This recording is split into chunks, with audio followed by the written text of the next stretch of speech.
welcome to a new video. Yes, as you've seen from the title, this is a second bullet journal video of the year, and I realise that I'm not quite getting the point of a bullet journal. The fact that it's meant to reduce the amount of notebooks you have, well, it's sort of just adding to my pile because I just love a notebook. Well, first of all, welcome if you're new here. I'll just quickly explain that recently I did a business and blog bullet journal, which is this one here. It's been going now for nearly 2 weeks and I'm really enjoying doing it, and I kept thinking of all the things I would do if I was doing a personal bullet journal. I do like to keep my books separate, and I just didn't want to include my personal things in the same book. So my sister gave me this notebook for Christmas. It's got "Enjoy Today" written on it, and I thought that would be quite a good notebook to do a personal bullet journal. It is lined, it's not got the classic dots that do make things easier.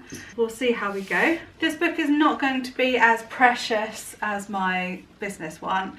This one is going to be much more about making rough lists, rough notes, but I have found that things in the past that I've written on scrap bits of paper, I've wanted to go back to stuff like when I've gone on holiday or I've gone for a weekend trip and I've done a packing list or lists of reminders, and then I've done something similar again in the future and I've lost that list, and it would have been handy to have kept it. So that's what this book's going to be for, as well as all the usual personal stuff you get in a bullet journal. This is an A4 book as opposed to the A5 size of my other one, so again that's just going to give me more space to be a bit rough around the edges with. Again, I've got my pencil case with my Pilot pens, and I've got the creative lettering, calligraphy felt tip pens, and the Zig Clean Colour Real Brush pens. Real brush? Yeah, real brush pens. So I'll be using them and just seeing how we get on. Right, let's crack on with it. So now you can see the cover a little clearer and the foil where it says "Enjoy Today," which is really pretty. And I thought the doodly flowers very much suited a bullet journal. And we've just got a pretty front cover.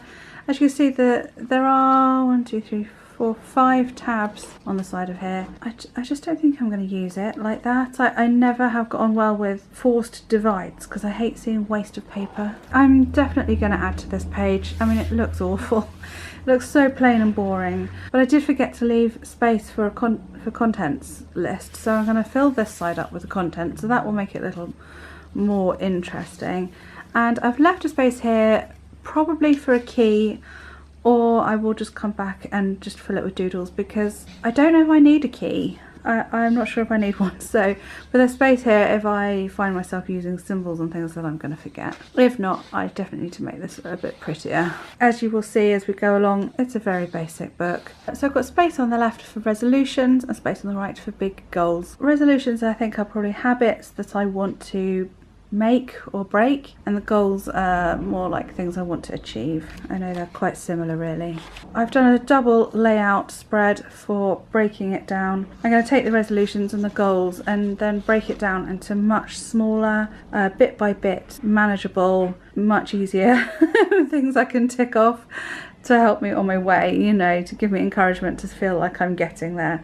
So that's what I'm going to do here. Places I want to go. For the last few years, I've been really wanting to spend some more weekends just visiting the local area a bit more. Okay, the dog has wandered in, so I apologise if there are any strange noises in the background. Yeah, and the weekends come along before you know it, and you haven't planned where it is you want to go, so you end up not going anywhere. So I'm going to spend like a weekend actually researching places in this country, or abroad, I suppose, if I'm going to be ambitious. Just make a list of places I want to go, simple as that. Okay, next page, entertain me. So I shall do a list of books, films, programmes as I think of them or see them advertised and I like the look of. There's so many films actually that I know I'm going to add to this list because I want to watch them and then I sort of can't be bothered. Like particularly if they are emotional, dramatic films, I think, oh no, I'm not really in the mood for that, but I know I will be glad I watched them when I have watched them, so if I make a list, then hopefully that will encourage me. Yeah, I'll watch that one. You know, that's the plan. Educate me. So that's things I want to learn this year. There's a few things I need to learn for work, and I want to carry on learning Italian, and or even like small things around the house that I need to learn how to use, sort of thing, you know, everything really. And then on this side I've got courses and retreats, and I mean everybody is doing a course or a retreat, aren't they, right now, and I lose track on who's doing what and what it is I'm interested in. So I'm actually going to list them all so that I can see what's what, how much they cost. If there's anything near me, I can choose between them if I'm going to do any. It'll also be really helpful if I get the dates down so that we can plan our trips to America around them. If not this year, then possibly next year. Meal ideas. Again, I'm just a really forgetful person, and it was like the other day I remembered something. Oh yes, I used to make that all the time. Well, I'm going to just write a list of simple, quick meals that I know I like, and fairly easy and quick and healthy to make. So yeah, probably most people don't need reminding on what food they like, but I just forget that sort of thing. And then perhaps I shouldn't have done this on the same double spread, but this is going to be my weight loss tracker. I will fill in a flower petal for every pound I lose. There are 7 petals on each flower, so when I've lost that half a stone, I will write the date in the centre of the flower. That's the plan. And then there's a couple of loose ones that were just that little bit above the stone that I'm on now. I thought by filling in flowers, that's quite a nice way of doing it. We'll see how we go. Again, I think I do respond well to like a reward, even if it is just filling in a petal or doing a tick on a box, which is why I think doing these bullet journals is a really good thing for me. So here are things I want to buy. Again, it's because I'm forgetful. I see something, particularly like if I'm watching YouTube and they've gone to IKEA and bought something, and I think, oh, that looks useful. Next time I go to IKEA, I must remember to get that. You can guarantee I'll go to IKEA and think, what on earth was it I was meant to get while I'm here? So it's things like that that I need to remember. And then I think very suitably for the page opposite. So here we have the savings tracker. I haven't written the amounts in, but I'm planning for like a box for every £100. And I know that's quite a lot. It is a lot. But I really want to get a new bathroom this year. I mean, our bathrooms are absolutely hideous. So I'm thinking £5,000 for that. So that's 2 boxes. And £5,000 for a holiday that we are going on sort of early spring next year. So I've got time, but yeah, obviously it is ambitious. I just want to do better at saving. Quite often when we buy something, we end up doing it on credit rather than saving for it, or we end up really pulling ourselves short and then struggling to catch up. So for once I'm going to try and save. Recommendations. This kind of goes back to generally when I'm watching YouTube, you know, when people, I think this mainly relates to makeup or sometimes housework related products really. If a YouTuber recommends something and I know it's not a sponsored video, then generally I watch people I trust. So say they recommend a shampoo that actually makes their hair really soft and looks after the colour, then I will write it down and perhaps try that when my current one runs out. And again, it's just so that I don't forget, because that's the sort of thing I'm just not going to remember. Plans for the house. Do you know what, two years ago I made a list of things I wanted to do before Christmas, and I don't think a single one of those things has got ticked off yet. Oh, actually no, we did do the curtains before this Christmas just gone, so that's something. But again, I think if I've got a box to tick, I might be more inclined to actually get on and do it. I'm just that sort of person. I think it will help me get just those little things done. So that's that one. Dog is making such strange noise in the background, I'm sorry. He is fine. He sounds like he's in pain, but he's fine, don't worry. Evening ideas and weekend ideas. Again, it's down to my forgetfulness. I keep mentioning this. Yeah, evening. Sometimes we watch something that we know we're not going to be able to do anything at the same time, such as a new episode of Outlander, or yeah, there's a new drama on like Silent Witness. We just sit and watch it. But Chris and I do like to watch old episodes of Midsummer Murders, Inspector Morse. We're watching Jonathan Creek at the moment, and these are things we've watched like 4 or 5 times or more over the years, so we don't need to watch them closely. We know what's going to happen. I just like them, but I also like doing something at the same time. And so that's to remind me of things I can do, such as making Pinterest graphics for my blog posts, or sorting through the latest photo shoot for the blog. You know, things like that that I can just do on my laptop in front of me. Similarly, for the days out page, weekend ideas. It really bugs me when a free weekend comes along out of the blue and you don't know what to do with it, and then before you know it, all you've done is watch YouTube and flick through a magazine. So I'm going to write a list of ideas, and one of my things to write on my New Year's resolutions, and I mentioned this in my business and blog bullet journal video, that I am making it my resolution to have weekends completely off, apart from it's completely off, and then in brackets, apart from filming. I'm going to get lots of gardening done this year. That's my plan. So yeah, things like that. And then 2019, oh, I'm so annoyed I messed up the one. I was trying to make it all fancy and it ended up looking like an F.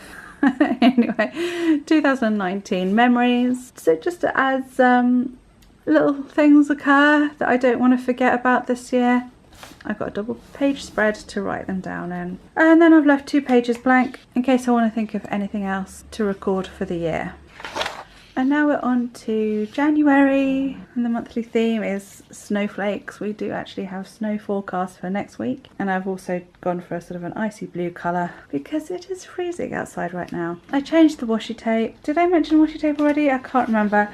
I put washi tape on here. It was looking very red for a start, and I did just want some quick, easy way of decorating this. Like I said before, I think that this isn't going to be for best. This you know, this isn't going to be a bullet journal that I'm really overly worried about how it looks. So I just wanted something quick and easy, but this colour doesn't go very well. I think I will need to go having a look at some more washi tape colours, because these other ones that I have in this pack are really, really thick. I only had 2 that were quite thin.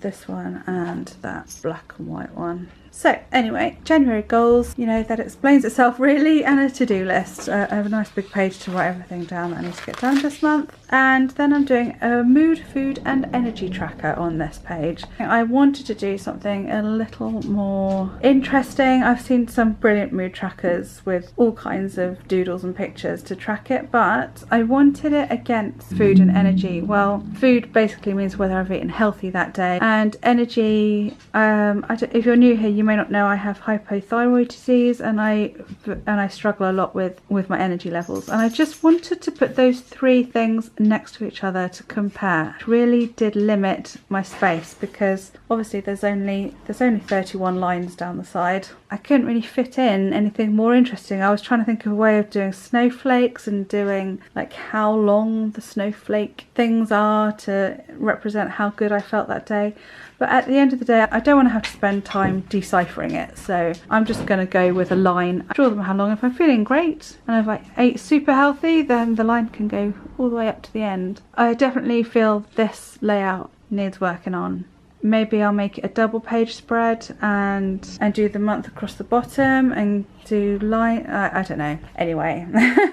And then I'm going to do a thankfulness log. Try and do like 3 things each day, but I've only got 1 line, so it'll have to be very briefly written. I've been writing 3 things per day in a different book, but I thought it'd be quite nice to put it in here instead. Habit tracker. I've done a little symbol. I'm not very good at adulting. I do need reminding to do basic tasks, particularly household things. So I've got different symbols meaning different things for that sort of stuff. And then I've got a weekend log. I just thought it would be a quite nice idea to keep track of what it is I'm doing at the weekends. Now I'm going to have all this free time, now I'm not working. And also just to make sure that I am using those 2 days wisely. Not, you know, it doesn't have to be a great achievement. If I need a relaxing day and I just spend the day sitting on the settee looking at a magazine, then I will consider that an achievement. It's basically to make sure I don't work. That is really what this is about. And then lastly, I've got a page for January in review. So I've written what worked well and things to work on. I'm not sure whether I will keep this in future months or not, because I don't feel like I necessarily want to give myself a personal appraisal how I'm doing. I've included that because I'm so used to including this in my business and blog books that I've been filling in the last few years. I don't know, we'll see. And then I've got a spare bit of paper, and then I will start February on the next page. I quite like my little snowflakes I've done everywhere. I think they're sweet. So there we are, that's everything in my personal bullet journal. It's definitely more difficult doing this without the dots, so you can't do the vertical lines without a ruler. I did try using a ruler, but I think I must be out of practice from doing this as a child, because I really struggled to still get a straight line and just manoeuvring the ruler around the page was difficult. Anyway. So yeah, so if I keep this up this year and I want to carry on next year, then I will probably get myself another dotted journal. I'll probably do a little update partway through the year to show you my new monthly themes. I think next month I might doodle a bit more and just have a little bit more fun making all the titles a little bit more fancy and that sort of thing. I definitely want to practice my brush writing more. I think I'm going to do the titles with the brush pens rather than the calligraphy ones. The calligraphy ones give a good effect, but I just like the feel of writing with the brush pens. So yeah, I'll keep you updated on how it goes. So if you're new here and would like to see that, please do hit that subscribe button. And I hope you enjoyed having a quick flick through my new bullet journal. If you did, please give this video a thumbs up and I'll see you again next time. Thank you for watching. Bye.